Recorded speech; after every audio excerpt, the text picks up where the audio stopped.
On this Choose Your Instrument video here at McCutcheon Music, we're going to get introduced to the low brass instruments by Norlan Bewley, who is one of the most experienced performers, teachers, and arrangers of this music in our region. I think you're really going to enjoy this. Welcome, Norlan.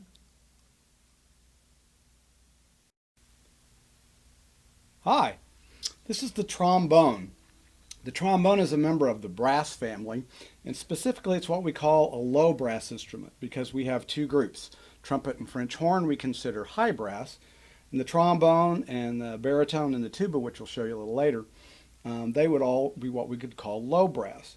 So the trombone is probably one of the oldest instruments, at least wind instruments around. It dates back many, many centuries. And to a certain degree, it really hasn't changed a whole lot. We've made some improvements in it, but the way it works is basically the same. It has a slide, and so what we do is we make the slide longer or shorter, and we have what we call positions, which are just a certain stopping place for the notes we want to play on the slide. And that's one of the ways we find our notes. And unlike, say, the woodwinds or strings, we have a lot of different notes on each one of these positions, or with the valves I'll show you later with the valves. And so the way we make a sound, we have a cup-shaped mouthpiece like this. And what we do is we use our lips, and they're better wet because it kind of makes them sticky for the air. And so we just do kind of a normal breath into it, and the mouthpiece actually pushes the air back against what we're doing. And if when we do it correctly, it actually makes our lips vibrate. And the trombone, or any of the brass instruments, amplify that as a sound. And if we do it correctly, we get what we would think of as a nice musical tone. So I'm going to take a breath. And there's my sound. Now if I take the mouthpiece away, it's just air. And my lips aren't vibrating because the mouthpiece makes them vibrate. See, when I got that up there, when it pushed back enough, they started to vibrate. And so with a little practice, we can get a nice musical tone that way. Playing an instrument is really fun. I've been playing the trombone for over 30 years, and I love playing it every day. One of the first things you'll learn is what we call a scale. And these are probably the first set of notes you'll learn in any band program.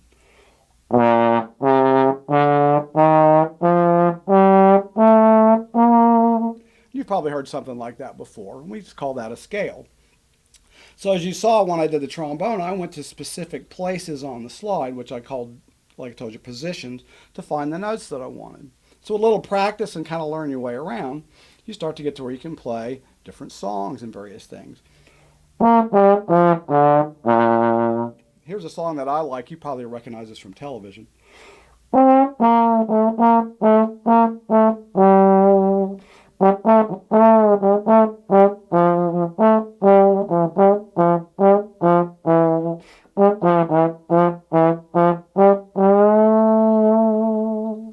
bet you've heard that somewhere. That's why I like that song. It's a nice one. And so since we can move the slide like this, one of the unique things that the trombone can do that very few of the other instruments, other than say maybe the strings, can do, is what we call a glissando. And that's basically a fancy name for doing a slide. And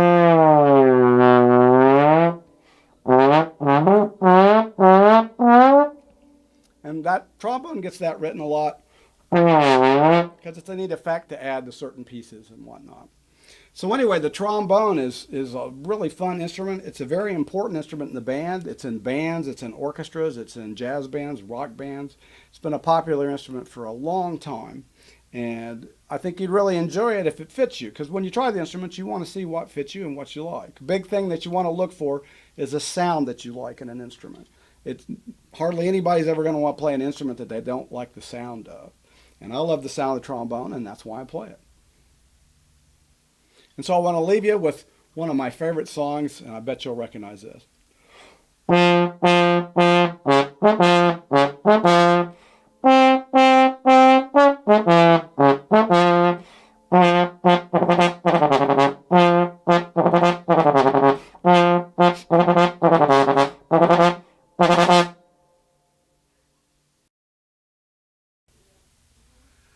And this is the baritone. which is also known as the euphonium. And it's another instrument in the low brass family. It plays the same notes as the trombone, but it has a very different sound. And instead of using the slide, it uses what we call valves. And they do basically the same thing the slide does. We do the valves, different ones and in different combinations, and that gives us the different notes that we might play. And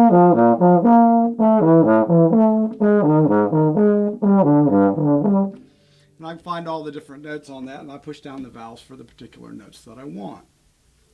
And the baritone is particularly known for its nice, beautiful tone.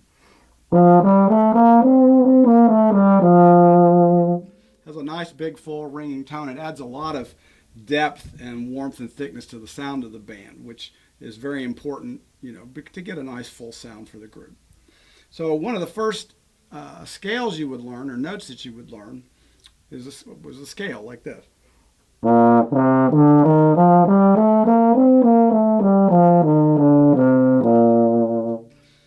And we have scales in all these different keys with a bunch of different notes, but those are the different notes that you play.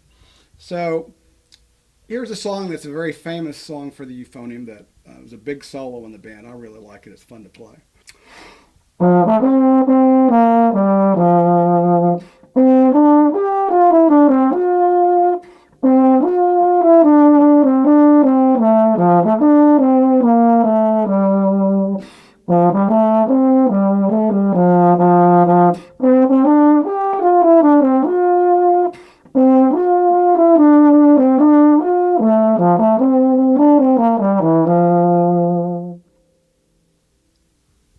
That's one of my favorite songs. It's really pretty.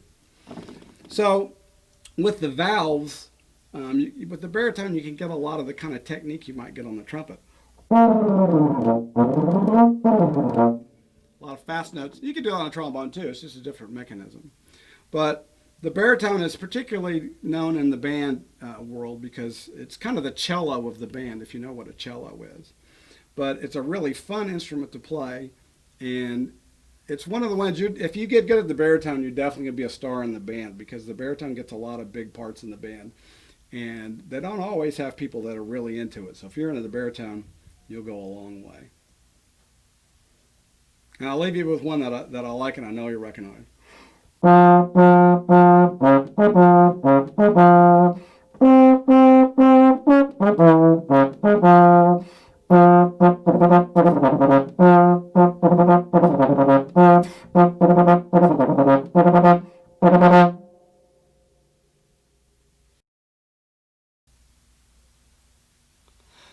this is the final member of the low brass family of the brass family instruments.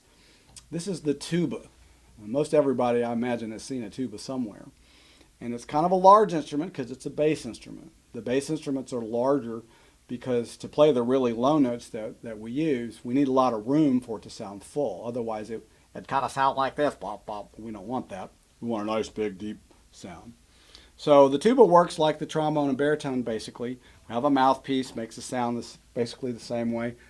The tuba has valves like the baritone, the euphonium had, to play the different notes. But they're down at the bottom, so they sound like this.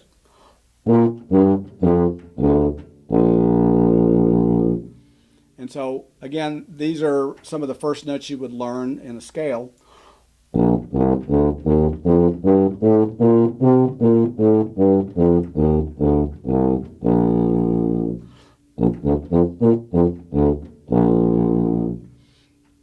Now, most people would see this like, wow, that's a big thing. It's going to take a huge amount of air to play. And all these instruments take a big breath of air to play, but I'm actually not blowing that hard, even if I play kind of loud. It's all in the size of it and the control of it that you do it. So, the size of the person is not that big a deal. As long as you can comfortably pick up a tuba and carry it around and handle it, you're going to do fine on it if you want to play it. I'm not a particularly tall or big person at all. And I've played the tuba since this was actually the first instrument I started on.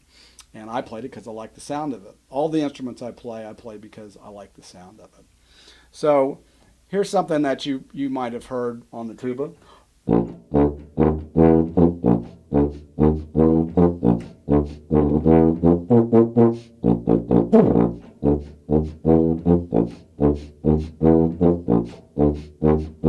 Your team here?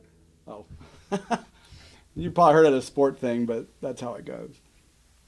So the tuba's role in the band is to play bass lines. What I just played for you is what we call a bass line, and there's lots of different kinds. You have rock bass lines, you have jazz bands like, or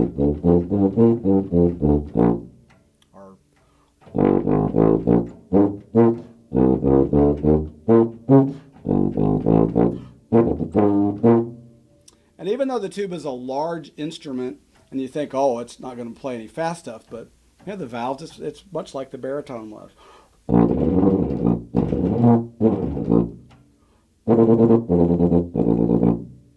You can get around on it just like the other one. So it's a fun instrument to play, and they all have their own challenges and advantages.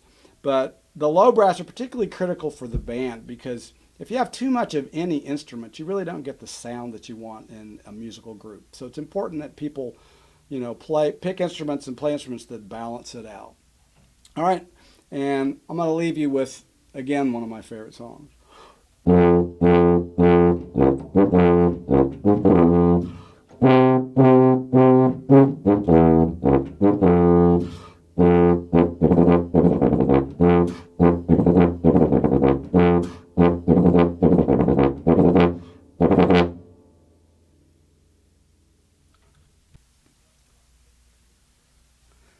So we hope you enjoy your music experience in either band or orchestra.